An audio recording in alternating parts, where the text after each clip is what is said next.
Hello दोस्तों, अगर आपके पास 24x7 माइक्रोटिक इन्वर्टर आती है और बैटरी फुल चार्ज होने पर भी आपकी बैटरी लो दिखाती है तो दोस्तों आप ये स्टेप कीजिए और आपका 100% प्रॉब्लम सॉल्व हो जाएगा। तो दोस्तों सबसे पहले कोई भी साइन वेव इन्वर्टर हो माइक्रोटिक की, उसमें आप देख सकते हैं कि 12 वोल्ट की हीट सिंक के पर लगी हुई होती है एक, और हीट सिंक के बाद आप देख सकते हैं कि एसएमडी हो या चाहे जो कोई भी, उसमें आप देख सकते हैं कि सबसे पहले हीट सिंक के बाद एक डायोड लगी हुई होती है ताकि वो आपको सप्लाई जाकर दे, रेगुलेटर पर देती है। और साथ में आपको एक डायोड के माध्यम से आपको पिन नंबर 5 यानी प्रोग्रामिंग आईसी की पिन नंबर 5 पर लो वोल्टेज इंडिकेशन के लिए जो सिग्नल देती है आप वहाँ पर चेक कर लेना है 3.7 वोल्ट। जी हाँ दोस्तों, वहाँ पर 3.7 वोल्ट मिलनी चाहिए। जैसे कि स्क्वायर वेव में पिन नंबर 3 पर मिलती थी, उस तरह यहाँ पर पिन नंबर 5 पर मिलेगी। अगर पिन नंबर 5 पर आपकी वोल्ट जो है नहीं मिल रही है, कम या ज़्यादा मिल रही है, तो आपको निम्न स्टेप आपको चेक करने होंगे। सबसे पहले आपको ये सुनिश्चित करना है कि आपकी बैटरी चार्ज है या नहीं। अगर बैटरी आपकी चार्ज नहीं होगी, कम चार्ज होगी तो भी लो बैटरी दिखाएगी। अगर आपकी 12 वोल्ट बैटरी चार्ज है और इसके बाद भी बिना लोड पर आपकी लो बैटरी दिखाती है तो आपको करना क्या है दोस्तों, सबसे पहले आप देख सकते हैं कि पिन नंबर 5 पर आपको वोल्टेज माप लेनी है। अगर पिन नंबर 5 पर 3.7 वोल्ट से कम आती है तो आपको लो बैटरी दिखाएगी। तो उसके लिए करना क्या होगा, हीट सिंक के पास से एक डायोड गया है जिसे मैं आपको इंडिकेट करके दिखा दे रहा हूँ। वहाँ से जो डायोड है एसएमडी डायोड है या फिर जनरल इन्वर्टर में से आपको जनरल डायोड मिल जाएगी। वो डायोड से 12 वोल्ट यानी उसकी हीट सिंक से कनेक्ट होती है, प्रिंट होती है, वो प्रिंट 12 वोल्ट आपको उस वहाँ से मिलती है। और 12 वोल्ट को 1 के रेजिस्टेंस से सीरीज होकर 51 के रेजिस्टेंस से सीरीज होती है और सीधे पिन नंबर 5 पर चली आती है। अगर दोस्तों पिन नंबर 5 पर वोल्ट नहीं मिलेंगे तो उसके दो कारण हैं कि यहाँ पर देख सकते हैं कि ये रेजिस्टेंस है, तो और वो दोनों रेजिस्टेंस की या तो कोई ओपन हो गई होगी या फिर किसी की वैल्यू चेंज हुई होगी। लेकिन अधिकांश आप देख सकते हैं कि रेजिस्टेंस जो होती है वो ओपन ही हो जाती है, और ओपन होने से क्या होगा कि आपकी जो पिन नंबर 5 पर जो है वो वोल्ट नहीं मिल पाती है। और वोल्ट नहीं मिलने से होता क्या है दोस्तों कि वहाँ पर आपको जब वोल्टेज नहीं मिलेगी तो आपको प्रोग्रामिंग ऐसी लो बैटरी की सिग्नल इंडिकेट करेगी और आपका इन्वर्टर चालू नहीं होगा, सप्लाई नहीं देगा, तो जिससे ऑसिलेटर बनेगी नहीं तो सप्लाई मिलेगा नहीं। तो सबसे पहले आप यहाँ पर देख सकते हैं कि जो डायोड से आपको सीरीज में रेजिस्टेंस लगा है 1K का, उसका जो कोड है आप देख सकते हैं कि 1K का जो रेजिस्टेंस है उसका कोड R36 है, जबकि R56 जो है 51 किलो का रेजिस्टेंस है। और 51K का रेजिस्टेंस जो है उसकी वैल्यू चेंज हो जाए तो भी आपको लो बैटरी का सिग्नल देगा, साथ में आपकी चार्जिंग के समय भी प्रॉब्लम करेगी। तो यहाँ पर आपको यहाँ पर देख सकते हैं कि जो रेजिस्टेंस है वहाँ पर R56 लिखा होगा कोड में, वहाँ पर आप R56 देख सकते हैं। उस रेजिस्टेंस को आप एक पिन निकाल कर कंटिन्यूटी चेक कर सकते हैं कि रेजिस्टेंस ओपन है या फिर क्या है। लेकिन सबसे पहले आपको मैं कहूँगा कि आप सबसे पहले उसकी वैल्यू वोल्ट से ही माप लें, सबसे बढ़िया रहेगा, क्योंकि अगर एक बार आप रेजिस्टेंस निकालते हैं लगाते हैं तो फिर आपको प्रॉब्लम हो सकती है। और ये दो रेजिस्टेंस चेंज करने के बाद भी प्रोग्रामिंग आईसी के पिन नंबर 5 पर आपको 3.7 वोल्ट नहीं पहुंच रहे हैं, तो अब समझ जाइए कि अब आपकी जो है डायोड जो है वो ख़राब है, उसे चेंज कर दीजिएगा, आपको प्रॉब्लम सॉल्व हो जाएगी। लेकिन अगर पिन नंबर 5 पर वोल्ट पहुंच रही है और फिर भी लो बैटरी दिखाती है तो समझिए कि आपकी प्रोग्रामिंग आईसी ख़राब है और उसे फिर आपको बोर्ड बदलना पड़ेगा या फिर प्रोग्रामिंग आईसी चेंज करनी पड़ेगी। तो दोस्तों वीडियो कैसा लगा कमेंट में ज़रूर कहिएगा और फिर मिलेंगे हम नेक्स्ट वीडियो में। तब तक आप चाहें तो माइक्रोटेक की और भी वीडियो देख सकते हैं, हमारे पास बहुत सारे वीडियो हैं। स्वागत है हमारे चैनल में जिसका नाम है टेक्निकल एंड मैकेनिकल सुमन। दोस्तों ये देख रहे हैं माइक्रोटेक की 24x7 hybrid sine wave inverter. इसमें दोस्तों आप देख सकते हैं कि आप हल्के से ब्लिंकिंग दिखेंगे, वो लाइट पर थी, जबकि इसमें आपको कुछ भी ऑन दिखाई नहीं दे रहा है। तो इसका जो है प्रोग्रामिंग ये देख सकते हैं थोड़ी सी वो फट चुकी है, तो मैं प्रोग्रामिंग चेंज कर दूंगा दूसरे बोर्ड का, सेम टू सेम बोर्ड का चेंज करके। लेकिन चेंज करने कर तो दूंगा, उससे पहले मुझे क्या क्या देखना चाहिए ताकि दोबारा प्रोग्रामिंग फट ना जाए। तो दोस्तों वो इसलिए होता है क्योंकि अगर आपकी प्रोग्रामिंग फट गई है तो यानी कि आपके ड्राइवर आईसी इत्यादि बच गए होंगे।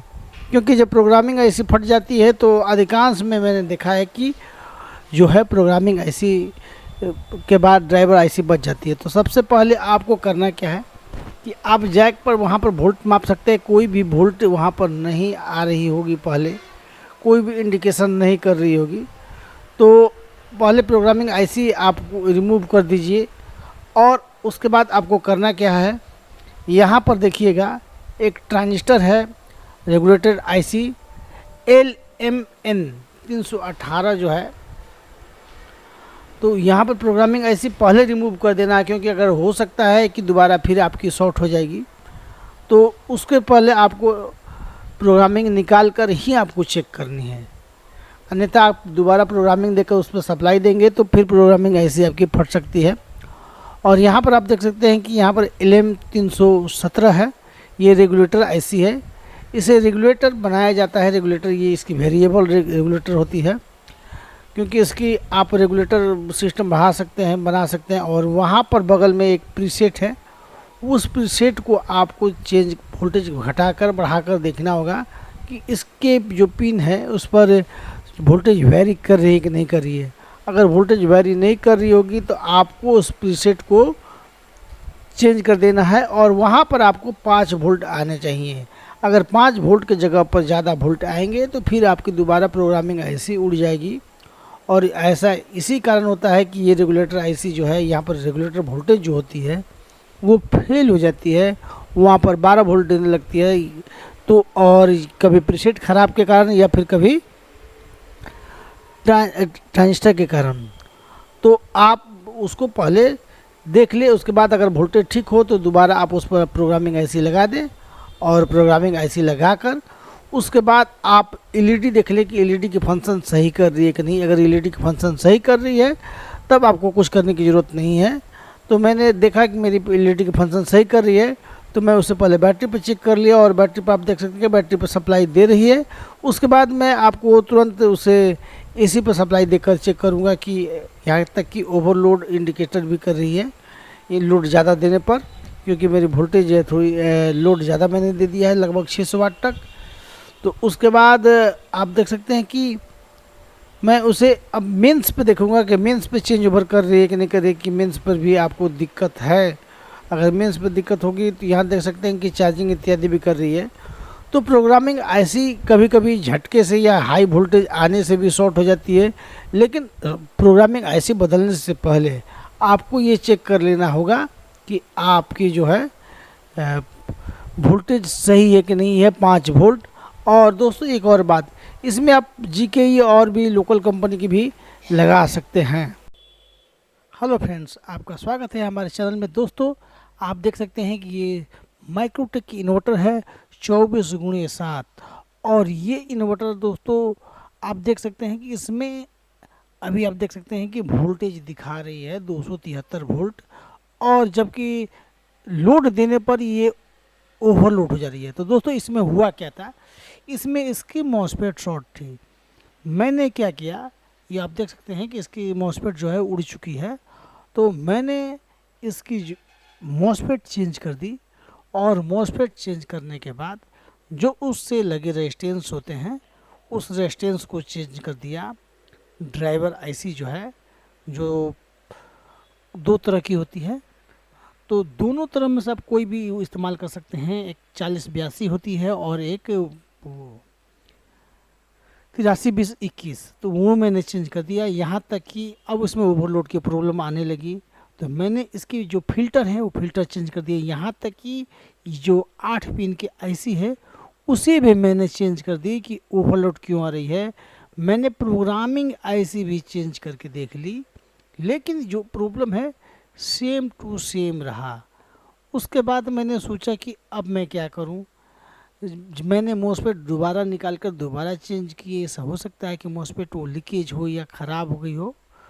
तो मैंने उसके बाद क्या किया कि मैंने उसकी जो है मॉसफेट इत्यादि जो है वो चेंज करने के लिए सोच ली। और ये आप देख सकते हैं कि मॉसफेट जो है मैंने फिर दोबारा उड़ गया। दोबारा मेरा मॉसफेट ख़राब हो गया, तो मैं फिर दोबारा उस पर मॉसफेट चेंज कर दिया। उसके बाद ड्राइवर आईसी भी चेंज कर दी। लेकिन जो प्रॉब्लम थी मेरी ओवरलोड वाली प्रॉब्लम, वो सेम टू सेम रही।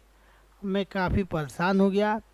मैंने उसके जगह पर दूसरी बोर्ड लगाकर कस्टमर को दे दिया। लेकिन मेरे एक मित्र हैं जो विहिया के रहने वाले हैं और उनका नाम अशोक शर्मा है।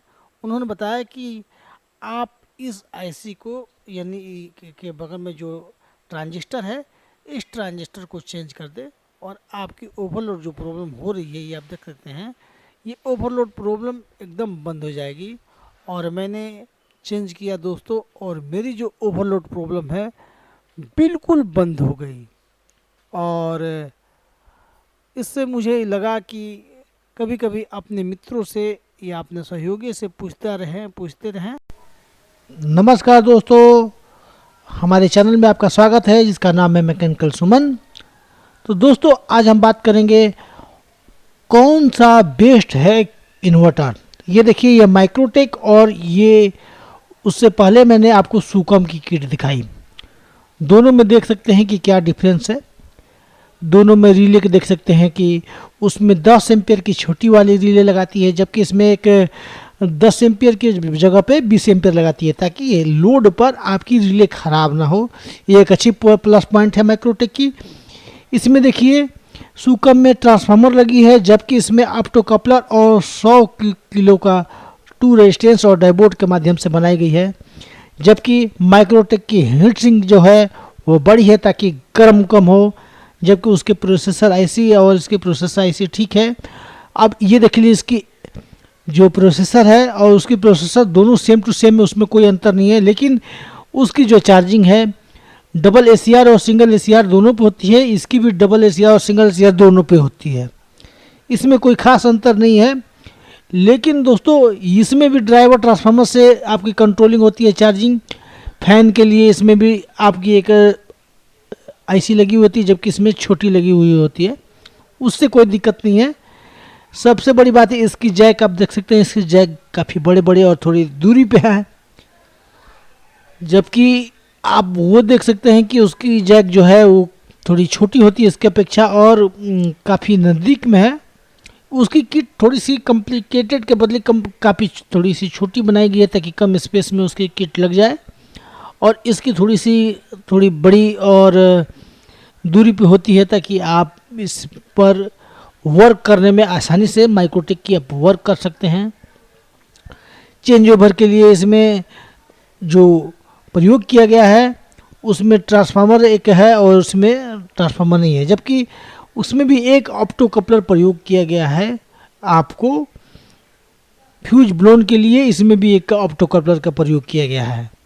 दोस्तों नए माइक्रोटेक में भी सेम टू सेम कुछ वैसा ही हो गया है, लेकिन ये पुरानी बोर्ड और दोनों पुरानी की हिसाब किताब है। तो दोस्तों यही मैं आपको बताना चाहता था। अगर आप कहेंगे तो मैं आपको माइक्रोटेक और सुकम दोनों की विभागों के बारे में भी बताऊंगा कि उसमें क्या अंतर है। दोनों के विभाग में देखने से पहले आप चलते हैं, पहले हम देख लेते हैं कि माइक्रोटेक की विभाग के बारे में।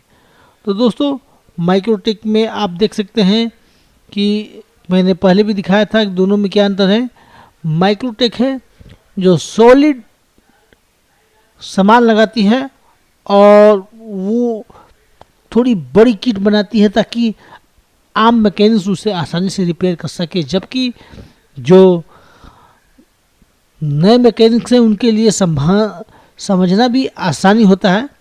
हाँ, इनकी थोड़ी सी जो सर्किट है सुकम के अपेक्षा कुछ सर्किट जटिल है, जैसे कि चेंज ओवर की सर्किट जो है वो थोड़ी सी इनकी जटिल है, जबकि सुकम की चेंज ओवर की सर्किट बहुत ही आसान है।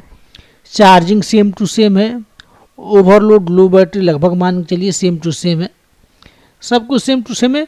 सिर्फ इनकी चेंज ओवर जो सिस्टम है वो इनकी अलग है। अब देखिए माइक्रोटेक में क्या होता है, जब स्विच ऑफ की जाती है तो आपका इन्वर्टर ऑन होता है, और जब स्विच ऑन की जाती है तो माइक्रोटेक का जो है स्विच ऑन करने पर माइक्रोटेक इन्वर्टर ऑफ हो जाती है। हाँ, इसमें मैंने और बहुत सारे लोगों ने देखा है कि इसकी यूपीएस सिस्टम जो है वो फ्लक्चुएशन करने पर रीस्टार्ट हो जाती है। अधिकांश जगह पर मैंने भी सिस्टम लगाया था तो वो रीस्टार्ट हो जाती थी। कई इन्वर्टर भी चेंज करके हमने देखे, लेकिन फ्लक्चुएशन करने पर थोड़ी सी अप डाउन वोल्टेज करने पर ये रीस्टार्ट हो जाती है। तो यहाँ तक मैंने आपको माइक्रोटेक के बारे में। हाँ, अब माइक्रोटेक और सुकम के बारे में है, तो अब चलिए हम सुकम की हम बात करते हैं।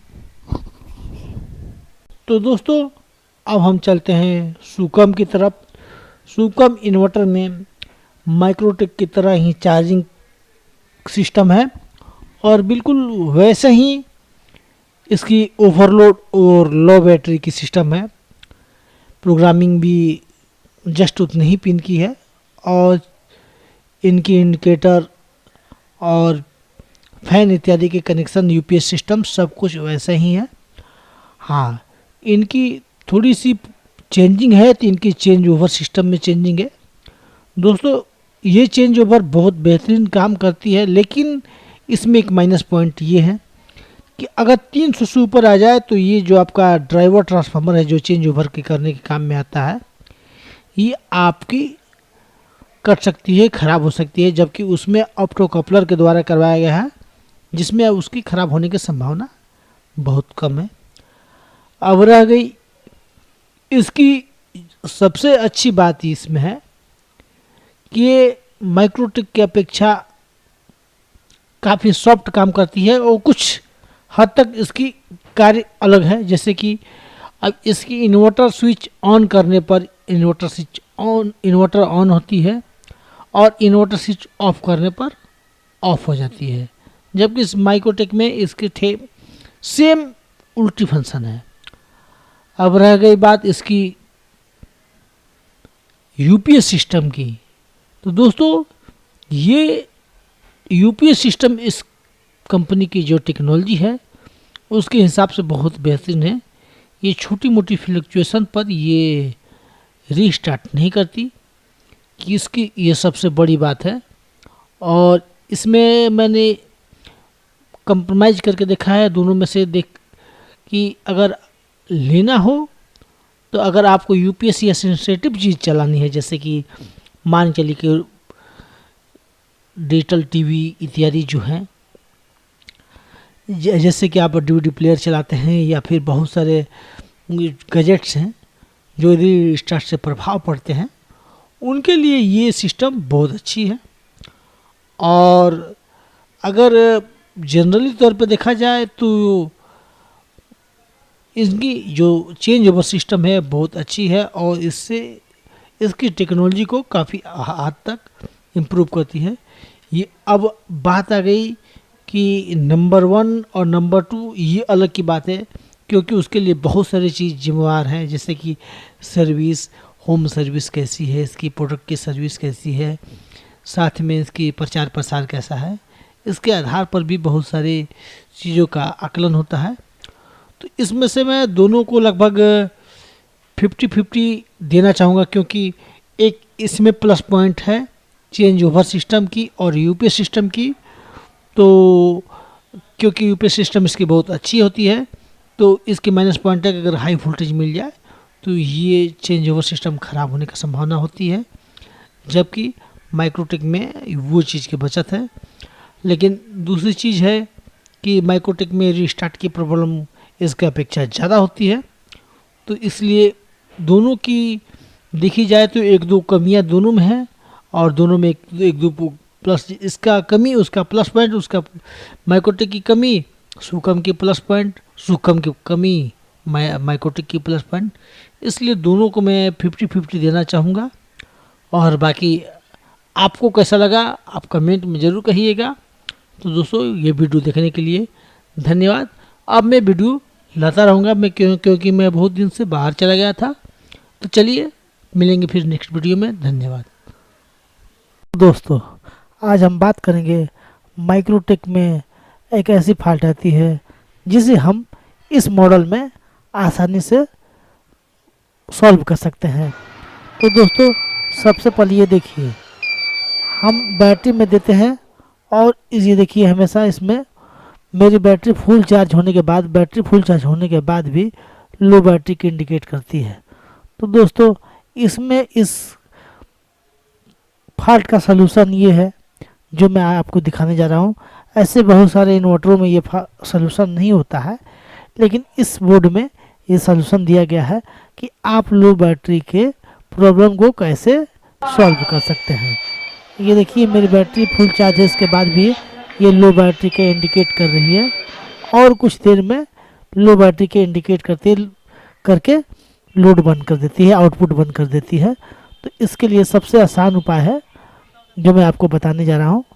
ये देखिए आगे हम पहले इसका प्रॉब्लम देख लिए कि ये प्रॉब्लम क्या है। मेरी बैटरी फुल चार्ज है। अगर आपके पास ऐसी फॉल्ट आती है तो आप भी देख सकते हैं। एक यहाँ पर देख सकते हैं कि एक प्रीसेट है ब्लू रंग का, और इस प्रीसेट को आप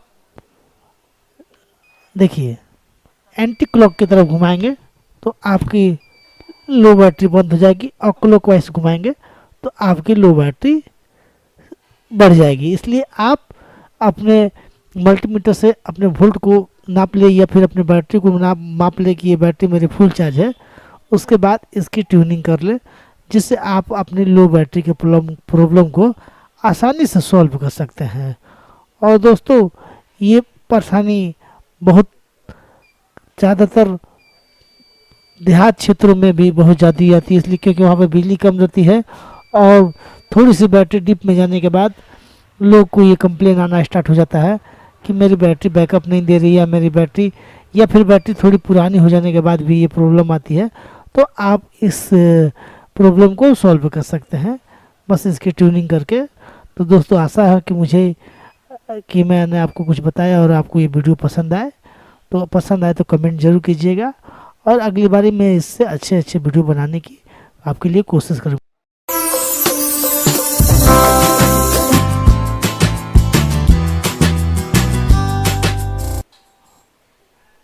हेलो फ्रेंड्स, एक बार फिर आपको स्वागत है हमारे इस चैनल में जिसका नाम है मैकेनिकल सुमन। तो दोस्तों आज मैं माइक्रोटेक इन्वर्टर के बारे में एक ऐसी फॉल्ट बताने जा रहा हूँ जो कॉमन तो नहीं है, लेकिन बहुत अमेजिंग भी फॉल्ट नहीं है। इसमें क्या है दोस्तों कि इस इन्वर्टर में चार्जिंग शो कर रही है, लेकिन तो दोस्तों इसमें फॉल्ट है चार्जिंग की। जैसे आप देख रहे हैं कि ये इन्वर्टर पे है, आपकी इन्वर्टर से आपकी सप्लाई दे रही है और इन्वर्टर पे ओके है देखिए। और जब हम उस पर लोड देते हैं तो ये हमारे इन्वर्टर पे बल्ब जल गया और हमारा ये यहाँ देखिए यहाँ एम्पियर भी उठा लिया। अब दिक्कत इस बात की है दोस्तों इसमें कि मेंस के बाद इसका चेंज ओवर भी ठीक है, यानी कि अगर हम इसमें एसी देते हैं तो एसी पे कन्वर्ट हो जाता है।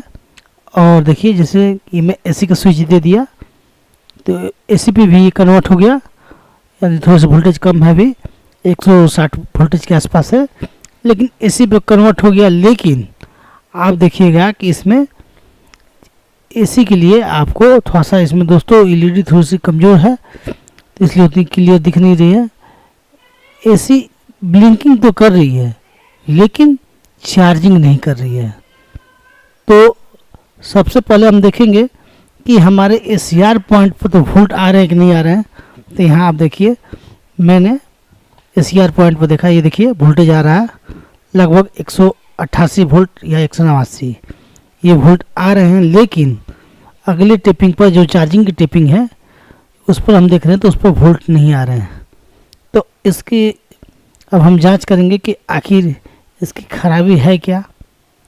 तो सबसे बड़ी बात है कि हम उसके बाद डीटी है जो चार्जिंग के लिए देती है, डीटी छोटी सी एक ट्रांसफार्मर लगी होती है जिससे आपको एसीआर की पल्स वोल्टेज सप्लाई मिलती है। उस पर हमने वोल्ट चेक कर लिया, वहाँ पर भी नहीं आया। तो अब हम सीधे प्रोग्रामिंग आईसी के पास जाएंगे, पिन नंबर 26 पर। देखिए पिन नंबर 26 पर वोल्ट है। तो उसके बाद हम पिन नंबर 4 555 आईसी के पास जाएंगे और वहाँ पर देखेंगे कि वो पल्स वोल्टेज मिल रही है या कहीं से ब्रेक हो गई है। तो हमने वहाँ पर हम नापेंगे, तो जिससे आपको ये पता चल जाएगा कि अगर वहाँ पर वोल्ट आएगी तो आपकी ठीक है, अगर वोल्ट नहीं आएगी तो ठीक नहीं है। तो पिन नंबर 4 पर हम नापेंगे और पहले तो हमने पल्स वोल्टेज नाप लिया, वहाँ पर भी ओके है। अगर तो हम फिर आईसी जो है 555 आईसी जो है इसके पिन नंबर 4 के बाद हम पिन नंबर 3 पर उसकी आउटपुट पिन है उस पर हम वोल्ट मापेंगे। अगर वहाँ पर वोल्ट नहीं आएगी तो आईसी 555 के में दोष होगा या फिर आईसी खराब होगी, तो हम उसकी जांच करेंगे। अगर वहाँ पर आपकी 555 की आईसी पर पिन नंबर 3 पर वोल्ट अगर आ रहे हैं तो उसके बाद हम देखेंगे कि सप्लाई, देखिए वहाँ 555 पे भी वोल्ट आ रही हैं पिन नंबर 3 पर। तो अब हम देखेंगे कि उसके माध्यम से एक रेजिस्टेंस के माध्यम से गया है C100 जो BC 147 की तरह होती है, उसके बेस पर वोल्ट गया है। तो हम उसके बेस पर वोल्ट मापेंगे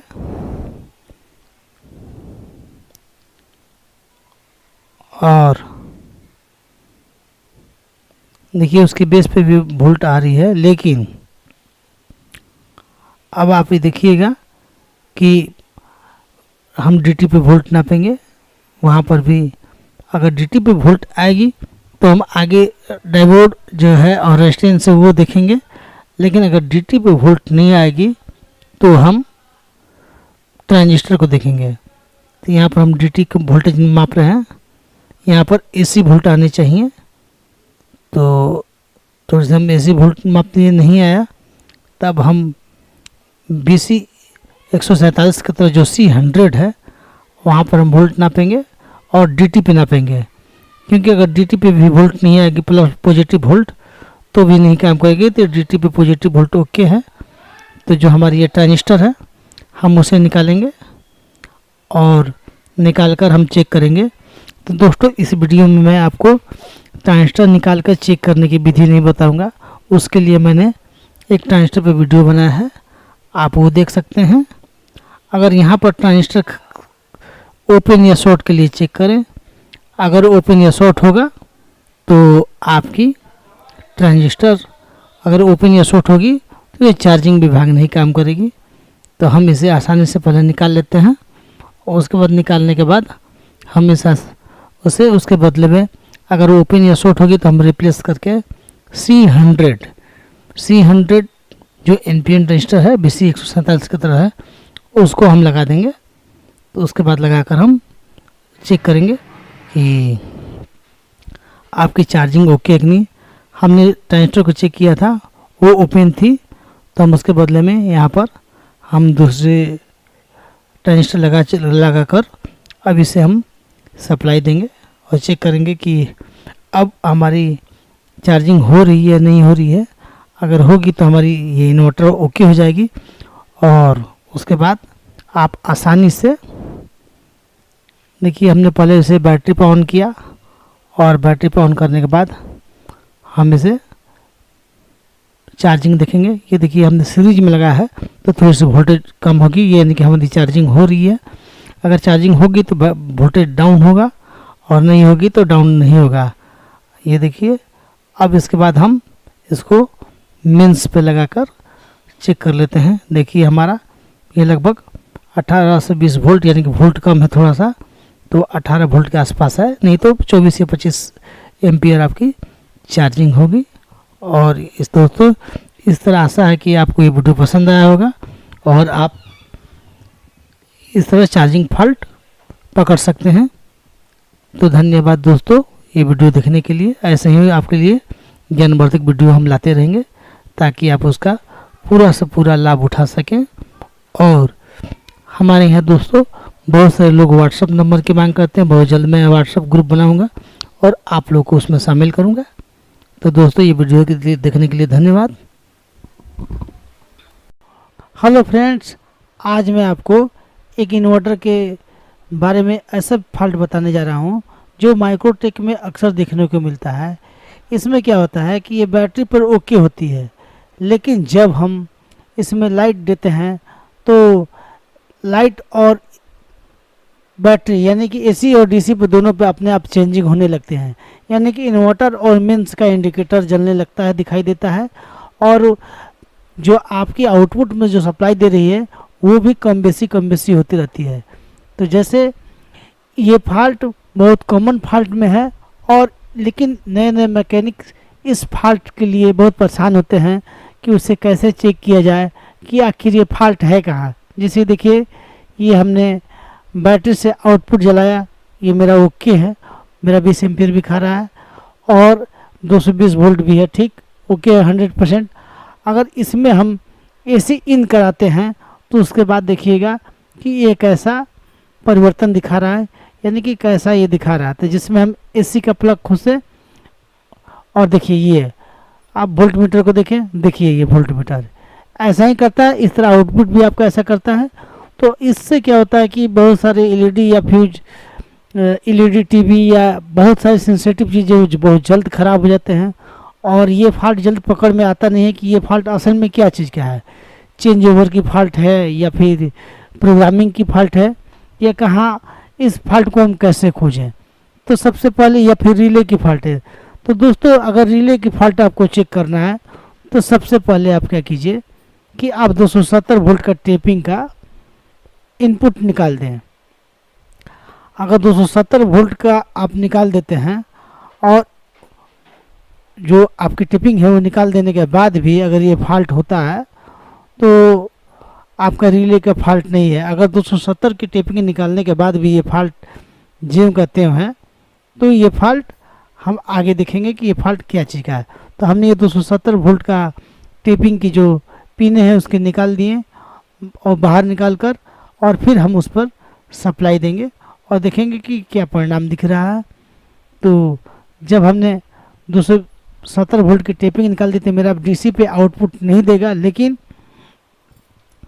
आपको ये देखिए कि एसी देने पर क्या पोजीशन है, क्या हमारे वही जो फॉल्ट है जस का तस है या फिर ये फॉल्ट चेंज हो रहा है। देखिए दोस्तों ये फॉल्ट अभी जस का तस है, यानी कि ये फॉल्ट आपका रिले का नहीं है।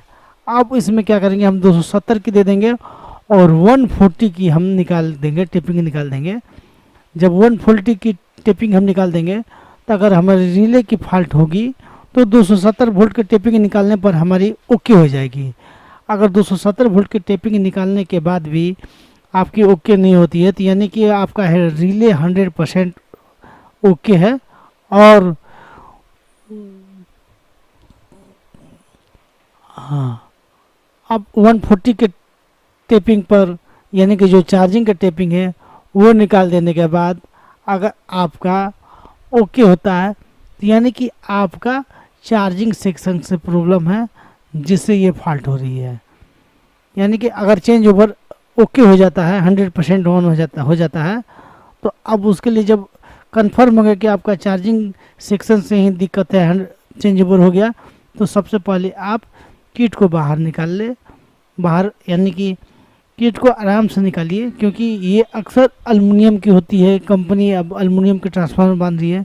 अगर इसे आप जल्दी और जल्दबाजी में निकालेंगे तो हो सकता है कि उसका अगर लूप कोई टूट जाए तो फिर ये ट्रांसफार्मर आपकी बेकार हो जाएगी। तो इसलिए आप इसमें जो भी काम करें बड़ी सावधानी से आसानी से सारे के सारे जैक निकाल लें, और जैक निकालने के बाद आपको इसको बाहर निकाल कर इसे आप जो इसके डीसी जो निगेटिव है उसको भी आप निकाल सकते हैं। ये देखिए दोस्तों ये चार्जिंग का एसीआर है और हम चार्जिंग के एसीआर को निकालेंगे। ऐसा होता है दोस्तों कि ये चार्जिंग का एसीआर शॉर्ट हो जाने पर ये प्रॉब्लम होने लगता है। इसीलिए हमने अगर 140 का टेपिंग निकाला, अगर 140 के टेपिंग निकालने के बाद भी ये प्रॉब्लम होता रहता तो ये चेंज ओवर का प्रॉब्लम है। लेकिन अगर 140 के टेपिंग निकालने के बाद हमारा सब कुछ सही है, हमारा चेंज ओवर आसानी से हो जाता है, तो ये फॉल्ट एसीआर का है। तो इसके लिए क्या करेंगे दोस्तों, सबसे पहले हम एसीआर को चेंज करेंगे और एसीआर को चेंज करने के बाद फिर हम उसे लगा कर देखेंगे कि हमारा प्रॉब्लम क्या है। और इसमें इस बोर्ड में दोस्तों ये पीएफ भी शॉर्ट है, लीकेज है, तो इसलिए हम इस पीएफ को भी चेंज कर दे रहे हैं, क्योंकि अक्सर पीएफ को कंटिन्यूटी नापा जाता है। अगर कंटिन्यूटी में अगर आपको कुछ बता रहा है तो आपका लगभग, देखिए दोस्तों हमने इस पीएफ को भी निकाल लिया है और ये पीएफ हमारा लगभग हल्का सा बता रहा है, इसलिए हम दूसरे पीएफ को चेक करेंगे। ये पीएफ में आपका जो कंटिन्यूटी का नीडल है वो नहीं हिलना चाहिए, तो हम इसमें पीएफ और एसीआर दोनों को हम चेक करेंगे। एसीआर को शॉर्ट के लिए चेक करेंगे। अगर एसीआर शॉर्ट भी नहीं बता रहा है तो भी आप इस फॉल्ट में लगभग एसीआर का दोष है, आप एसीआर को भी चेंज कर सकते हैं और चेंज कर देना चाहिए, क्योंकि ये 90% फॉल्ट एसीआर का है। तो हम यहाँ पर एसीआर को चेकअप कर लिए और चेकअप करने के बाद हम एसीआर को ओपन करेंगे और उसे हम निकाल लेंगे। तो ये हमारा, देखिए थोड़ा सा मीटर में हल्का सा बता रहा है दोस्तों, मेरी कैमरे उतने अच्छा है नहीं, फिर भी हम आपके लिए कोशिश कर रहे हैं कि अच्छे से अच्छे वीडियो बनाएं। तो दोस्तों हम यहाँ पर एसीआर को खोल लेंगे और एसीआर को खोलने के लिए सबसे पहले हम उसके हीट सिंक से उसे अलग करेंगे। हीट सिंक से अलग करने के बाद हम एसीआर को बोर्ड से निकाल कर वहाँ पर हम दूसरा एसीआर उसी मान का रिप्लेस कर देंगे। दोस्तों इसमें एसीआर BT 139 लगता है, BT 139 आप वही लगाइए, दूसरा लगाइएगा तो थोड़ा सा बोर्ड न मैच करने का दिक्कत है, इसलिए आप BT 139 आप लगा सकते हैं। और जब आप BT 139 लगा लें तो उसको ओपन करने के लिए सबसे आसान उपाय मैंने मॉसफेट रिपेयर में बताया था कि आपको आसानी से निकालना है मॉसफेट या एसीआर निकालना है, तो उसके लिए क्या करना होगा, इसको हमने पिछले वीडियो में भी बताया था। तो हो सकता है तो आप हमारे मॉसफेट वाले वीडियो को देख सकते हैं कि इसे आसानी से कैसे निकाला जा सकता है और कि कैसे साफ़ किया जा सकता है। वैसे इस पर एक मैं विशेष वीडियो बनाने वाला हूं कि रिसोलिंग पंप और भी अन्य तरीके से इसे निकाला जाता है, लेकिन किस तरह हम करेंगे कि हमको ज़्यादा आसानी से काम हो, ताकि ये डबल प्रिंट का बोर्ड है दोस्तों और इसमें थोड़ी सी तकलीफ़ होती है। ज़्यादा आप करेंगे, ज़्यादा हीट करेंगे तो हो सकता है कि बोर्ड ख़राब हो जाए, या फिर बहुत सारे लोग कंपोनेंट्स पकड़ कर खींचा खींची करते हैं, उससे भी प्रिंट उखड़ने का डर होता है। तो दोस्तों इसके बारे में मैं आपको विशेष एक डिटेल में एक वीडियो बनाऊंगा, ताकि आप कैसे आसानी से MOSFET transistor resistance dual print वाले बोर्ड से कैसे निकाल लें।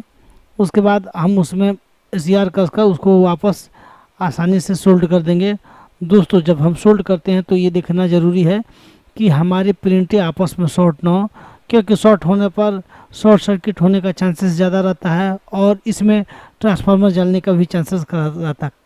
उसके बाद हम जैसे जैक निकाले थे उसे जैक निकाल कर अब हम इसे फिर बैटरी पर कनेक्ट करके हम इसे देंगे। देखिए दोस्तों मेरा चार्जिंग ब्लिंकिंग कर रहा है और यहाँ पर हमारी जो बैटरी है देख ली वहाँ पर एम्पियर उठा रहा है और हमारी एसी पर चार्ज कर रहा है। तो दोस्तों ये सबसे आसान उपाय है कि आप किस तरह ये चेक कर सके कि आपका फॉल्ट है कहाँ, चार्जिंग की फॉल्ट है या चेंज ओवर की फॉल्ट है। और अक्सर लोग यहीं पर परेशान हो जाते हैं कि ये फॉल्ट क्या है। तो दोस्तों धन्यवाद।